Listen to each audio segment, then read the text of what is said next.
আমার আগের ভিডিওতে বলেছিলাম যে আমরা আজকে একটা মিশনে এসেছি এবং ভিডিও লাস্ট পার্ট দেখে অনেকে হয়তো বুঝে ফেলেছেন যে মিশনটা কি নিয়ে হতে যাচ্ছিল। সো ওই দিন ছিল আমাদের 10 মিনিটে লাস্ট ডে। তাই ওই দিন মামার বাসা থেকে তড়িঘড়ি করে বের হয়ে আমরা 3টার প্ল্যানটাকে 12টার সময় নিয়ে আসি, কারণ যেই নৌকাতে আমরা যাব সেই নৌকার ছেলেটা বলছিল যে দুপুর 3টার দিকে হচ্ছে ওয়েদার অনেক খারাপ থাকতে পারে, মানে বৃষ্টি থাকতে পারে, তাই যত তাড়াতাড়ি চলে আসা যায় ততই ভালো। তো আর কি 12টার মধ্যে আমরা চলে যাই আমাদের লঞ্চ ঘাটে এন্ড শুরু করে দেই আমাদের মোস্ট অ্যাওয়েটেড মোমেন্ট। আমরা আবার হচ্ছে হাজিরা চলে আসছি। আজকে হচ্ছে আমাদের লাস্ট ডে, মানে বৃহস্পতিবার 10 মিনিটে। তো আমরা এই নিয়ে 3বার এই দোকানে খাইতে আসছি। দোকানের চাটা অনেক বেশি মজা, পানিটা অনেক বেশি মজা। হচ্ছে চাটা খেয়ে সিঙ্গারা পুরি এসব নিয়ে নৌকাতে উঠবো। তো স্পেশালি হচ্ছে আজকে আমাদের প্ল্যান হচ্ছে নৌকাতে করে মাছ ধরা দেখা, দেন আমাদের নদীতে যে চরটা পড়েছে ওই ওপারে, নদীর ওপার, তো ওই নদীর যে চর ওইখানে হচ্ছে মানে এখনো মানুষজন এখনো থাকে না, নতুন পড়ছে আর কি চরটা। তো ওই চরটা আমরা নৌকা দিয়ে ঘুরবো, মাছ ধরা দেখবো, আর যে মাছ আমাদের পছন্দ হয় সেটা কিনে বাসা যাব। তো মোটামুটি 1.5 ঘন্টা 2 ঘন্টার মতো আমরা নদীর ভিতরেই থাকবো। তো আজকে আমরা আসছি হচ্ছে আমি, আমার বোন, আমার জামাই আর আমার আব্বু, আর সাথে হচ্ছে আমার ছেলে জোহান। চা খাওয়া শেষ করে এখন আমরা যাচ্ছি যে এখান থেকে আমরা আমাদের নৌকাতে উঠবো। এই যে রাস্তাটা দেখতে পাচ্ছেন, এই রাস্তাগুলোকে বলে আমাদের বরিশালের ভাষায় অবদা। রনি এরকম রাস্তা জীবনে প্রথম দেখেছে এবং দেখার পরে তো আমাকে বলছে যে দীপ্তি এই রাস্তাটা থেকে নদীটা দেখতে এত সুন্দর লাগছে। আমাদের দাদু বাড়িতেও কিন্তু এরকম নদীর পাশ থেকে রাস্তা গিয়েছে এবং আসলেই এই রাস্তাগুলোর পাশ দিয়ে হাঁটতে অনেক বেশি ভালো লাগে।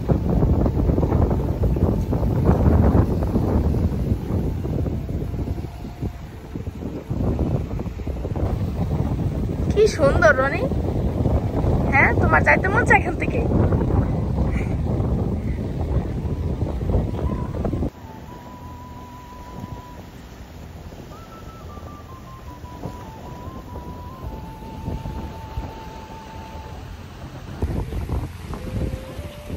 এই তো আমরা এখন ট্রলারের দিকে যাচ্ছি, ট্রলার চড়ে দেয় না আমরা নৌকাতে ঘুরবো।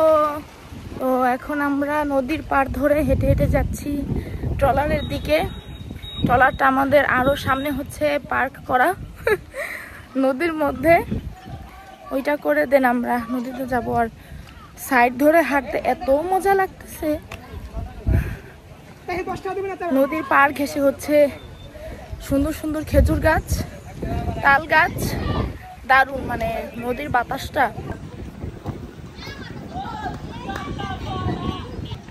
তো এখন আমরা নামবো, ইটের রাস্তা ধরে নামতেছি, আর সামনে এই সিনারি, দারুণ দারুণ। তো একটু পরে হচ্ছে জেলেরা মাছ উঠাবে জাল ধরে, দেন ওটা দেখতে দেখতে আমরা নদীর মধ্যে ঘুরবো। আর যে ওই পাশের যে চরটা আছে, এই যে চর, এটা আমরা দেখবো ঘুরে ঘুরে, মানে একদম উপর গিয়ে নদীতে ঘুরবো নৌকা ঘুরে। কি সুন্দর দৃশ্য।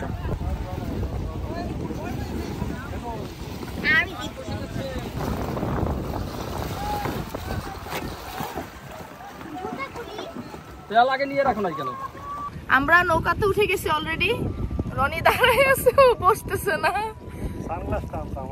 আমি, আব্বু, জোহান আর ওই যে প্রাপ্তি। প্রাপ্তি সামনে যাস না। ট্রলারে নাকি তেল ছিল না, তো আমরা রওনা হওয়ার আগে তারা ট্রলারের জন্য পরিমাণ মতো তেল নিয়ে নিল, and then we started our journey.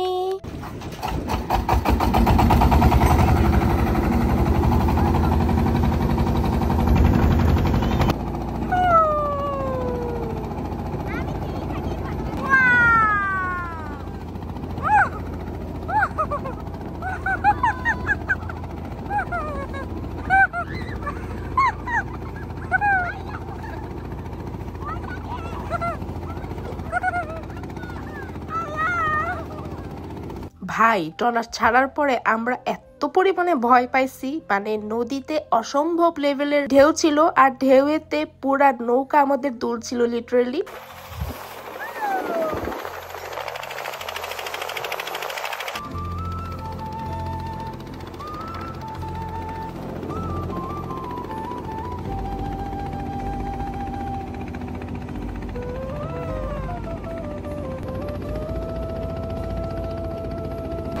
আমরা চরে এসে পড়ছি।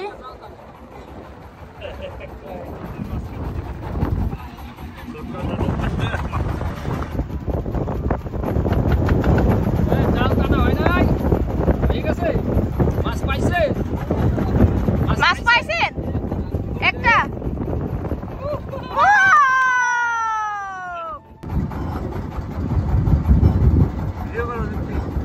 তো আমরা যখন নৌকা নিয়ে চরের প্রায় কাছাকাছি চলে এসেছিলাম তখনই দেখতে পেলাম একটা জেলে নৌকা, এবং সেই জেলে নৌকা দেখে আব্বু তাকে জিজ্ঞেস করছিল যে কোনো মাছ পেয়েছে কিনা।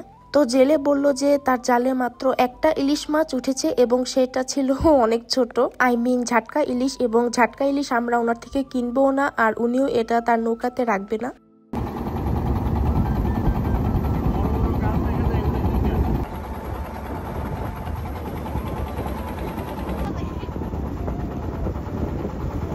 আর এরই মধ্যে কিন্তু আমরা আমাদের কাঙ্ক্ষিত জায়গায় চলে এসেছি, মানে আমরা চরে চলে এসেছি। তো আমাদের তেঁতুলিয়া নদীর এই চরটা হচ্ছে নতুন পড়েছে এবং এই চরে আপাতত কেউ এখনো বসবাস করে না। শুধুমাত্র এইখানে হচ্ছে যাদের কাছে পালিত মহিষ রয়েছে তারা সেই মহিষগুলোকে এখানে চরানোর জন্য নিয়ে আসে। এই চরটাকে দূর থেকে দেখলে মনে হবে যে আপনি সুন্দরবনের কোনো এলাকায় চলে এসেছেন, ইভেন তো আমাদের সবার কাছে এটাই ফিল হচ্ছিল। আর এর একমাত্র কারণ হচ্ছে এইখানে জন্মানো ম্যানগ্রোভ। পুরো চরটা জুড়ে রয়েছে এরকম হাজার হাজার ম্যানগ্রোভ, আর ওই যে দূরে দেখা যাচ্ছে বনের মধ্যে চরানো মহিষগুলো।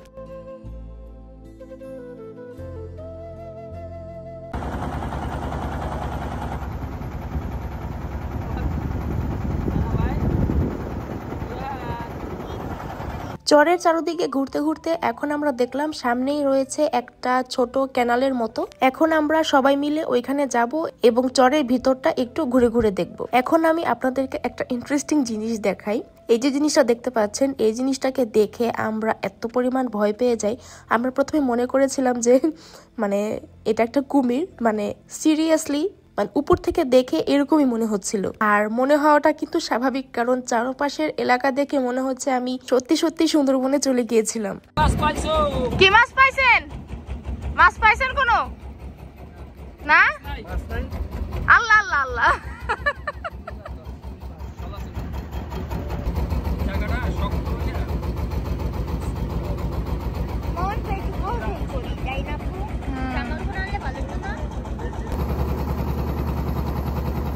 তো আমরা হচ্ছে এই খালের ভিতর দিয়ে এখন ভিতরে যাব এবং নামার পরে দেখব যে আসলে ভিতরের দিকে কি কি আছে, কোনো বাঘ ভাল্লুক বানর আছে কিনা। আসলেই এখানে অনেক চিংড়ি মাছ আছে। হ্যাঁ, বুঝা যাচ্ছে একটু পর পর চিংড়ি মাছ লাফাই। হ্যাঁ, কি নীরব সিমসাম। এই যে চিংড়ি মাছ লাফাই। এই জায়গায় শৈলা আছে। কই? শৈলা গাছ। তো শৈলা পারতে পারবো না আমরা। আগে আমরা দাদু বাড়ি গেলে কি রকমের যে শৈলা খাইতাম আমরা। একটা গাছে না দুইটা গাছে খুব শৈলা হইতো না নদীর পরে। হ্যাঁ, গাছগুলো আছে কিনা কে জানে। আমাদের দাদু বাড়ির ওখানে এরকম ম্যানগ্রোভ। সাঁতার পারলে তো এনে নাইমা একটা ডুব দিয়ে না, এখানে কাদা পানি, নদীর পানি পরিষ্কার, এই পানিগুলো একটু কাদা পানি না। এই দেখো চিংড়ি মাছ সাঁতরা, এই চিংড়ি মাছ একটু পর পর লাফ দিতেছে। এই যে নাইমা সবই তুলতে পারবে। এখন ভাইয়াটা হচ্ছে আমাদের শৈলা পেরে দিবে। আমি আমার মনে নাই আমি কয় বছর আগে শৈলা খাইছি। আমি দাদু বাড়ি গেলে শৈলা খাইতাম। হ্যাঁ, 2011 সালে খাইছি। 2011 সালে আমি লাস্ট খাইছি। এরপরে আর আমার খাওয়া হয় নাই, দাদু বাড়ি যাওয়া হয় নাই, আর শৈলাও খাওয়া হয় নাই। এখন ভাই আমাদের পেরে দেবে আর আমরা বাসায় যে সেই লবণ মরিচ দিয়ে মাখায় মাখায় খাবো। কাঁচা দেখি শৈলাটা দে। সেই শৈলা আমাদের সুন্দরবনে ঘোরা শেষ, শৈলা পাড়া শেষ। এবার আমরা কেওড়া পাড়ায় যাবো, যেখানে কেওড়া পাওয়া যায়।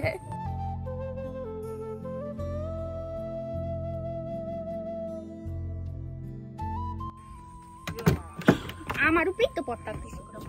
তো এই শৈলা ফলটা কে কে চিনেন আমাকে অবশ্যই কমেন্ট করে জানাবেন। তারা অবশ্যই চিনবেন যারা হচ্ছে বরিশালের একটু লাস্টের দিকে থাকেন। তো এই চরে হচ্ছে আমাদের ঘোরাফেরা শেষ। তো এখন আমরা যাব হচ্ছে কেওড়া যেখানে পাওয়া যায় সেইখানে।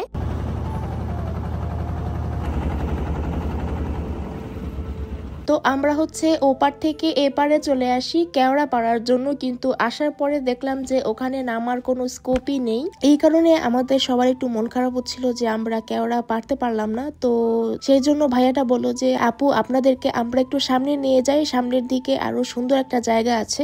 এন্ড এই জায়গাটা হচ্ছে এইটা।